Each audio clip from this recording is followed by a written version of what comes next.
Tanga et Lem sont des cousins, ayant eu le même parcours scolaire. Tanga depuis le lycée, était toujours trop ambitieux et prétentieux, et à chaque fois Lem devait le ramener à l'ordre.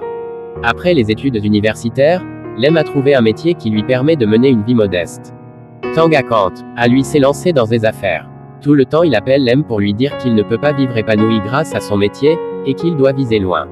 Lem lui rappelle que dans sa prière à Dieu, il ne demande que le pain quotidien, pour survenir aux besoins élémentaires de sa femme, et de ses 2 enfants.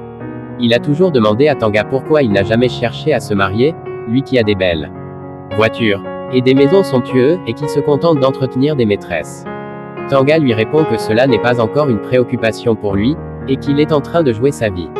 Un jour de passage à Yaoundé, Tanga invite avec insistance Lem à venir à Douala, pour assister à l'inauguration de son nouveau supermarché. Ce dernier lui demande d'où te vient tant d'argent, il lui rappelle qu'il est un homme d'affaires, et que ses affaires prospèrent. Comme Lem était en congé, il accepte d'y aller. Tanga le prend dans sa grosse cylindrée et il se met en route. Chemin faisant, Tanga ne lui y parlait que de la grande vie. Il dit à Lem qu'il devait faire escale dans une petite localité, le temps pour lui de consulter une de leurs mères qui les aide quand ils ont des problèmes. Lem lui dit, il s'agit de quel type d'aide? Tu sais que je suis chrétien et que je ne consulte pas les marabouts. Tanga dit non, il s'agit d'une femme d'affaires en retraite qui nous donne des conseils en matière d'affaires. Lem se sent rassuré et accepte de l'accompagner à bas. Tanga demande à Lem s'il pense même s'acheter une bagnole un jour. Lem lui répond qu'avec l'aide de Dieu il pourra le faire, mais que cela ne constitue pas pour lui une grande préoccupation. Tanga cherchait ainsi des stratégies pour introduire son cousin dans une association satanique. Dès qu'il arrive à hauteur de la maison de la soi-disant mère, Tanga immobilise le véhicule et lui dit qu'ils sont arrivés. Lem propose de l'attendre dans le véhicule, mais Tanga le convainc à y aller avec lui. Dès qu'ils franchissent la porte de la maison, Lem est impressionné par le niveau de luxe qui caractérise cette maison. Tanga lui demande de prendre place, dans un canapé pendant qu'il fonce dans une chambre, comme quelqu'un qui n'est pas étranger dans le milieu. Lem voit au mur une sorte d'écran électronique où peuvent circuler les informations.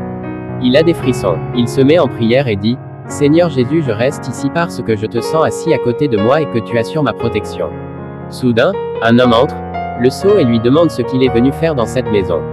Il répond en disant qu'il attend son cousin qui l'a emmené. L'homme lui dit que si on lui demande de donner le nom d'un membre de sa famille, qu'il donne le nom de son cousin. Avant de continuer cette histoire, pense à t'abonner si c'est pas encore fait et laisse un like si l'histoire t'a plu. C'est en ce moment que Lem sent que les choses deviennent sérieuses. Il voulait sortir pour aller attendre son cousin à côté de la voiture, mais il pense au fait que son cousin ayant constaté son absence peut donner son nom si on le lui demande. Il se confie une fois de plus à Dieu et il ne bouge pas de là. Quelques minutes après, quelqu'un sort de la chambre où était entré son cousin, et lui demande de donner le nom d'un membre de sa famille. Il dit, Tanga. Pendant que l'homme rentre dans la chambre, il sort et se dirige vers la voiture. Ce que Lem ne savait pas, c'est que Tanga l'emmenait comme cela pour qu'il donne un membre de sa famille comme sacrifice avant l'inauguration du supermarché. Heureusement le Dieu que Lem sert est un Dieu omniprésent et omniscient, il venait de le tirer des affaires. Après cette fin, Tanga sort enfin de la chambre, compte d'avoir atteint son but. Mais confus et triste car il voit son nom affiché sur le tableau électronique. Ce qui signifie qu'il est retenu pour le sacrifice. Le regarde à gauche et à droite, mais ne voit Lem nulle part. Il sort de la maison très perturbé, car les carottes étaient cuites pour lui. Il arrive à côté de la voiture tout tremblant. Lem lui demande s'il avait un souci. Il répond, non. Il demande à Lem pourquoi il a quitté la maison. Il répond qu'il sentait chaud après l'attente qui durait déjà 1 heure d'horloge et il a voulu sortir se détendre. Lem avait déjà compris son jeu. Tanga entre dans la voiture, introduit la clé de contact et semble encore la chercher dans sa poche. Il était bien troublé. Lem lui demande encore, as-tu un problème? Est-ce que je peux t'aider? Il répond non, ça va aller.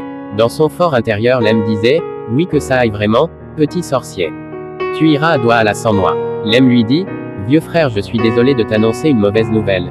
Il se trouve que pendant que je t'attendais mon boss m'a appelé pour me demander de rejoindre urgemment Yaoundé pour une nécessité impérieuse de service, je me trouve dans l'obligation de rebrousser chemin.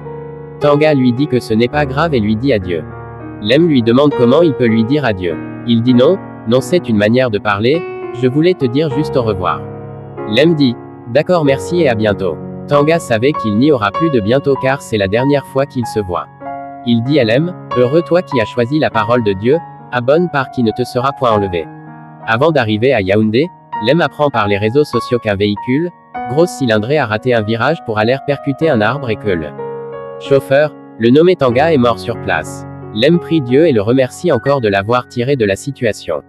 Il souhaite à Tanga une bonne fête d'inauguration en enfer. Nous devons éviter les compagnies louches, nous devons nous préserver de l'amour de l'argent, et toujours se confier en Dieu car c'est lui notre boussole et notre protecteur.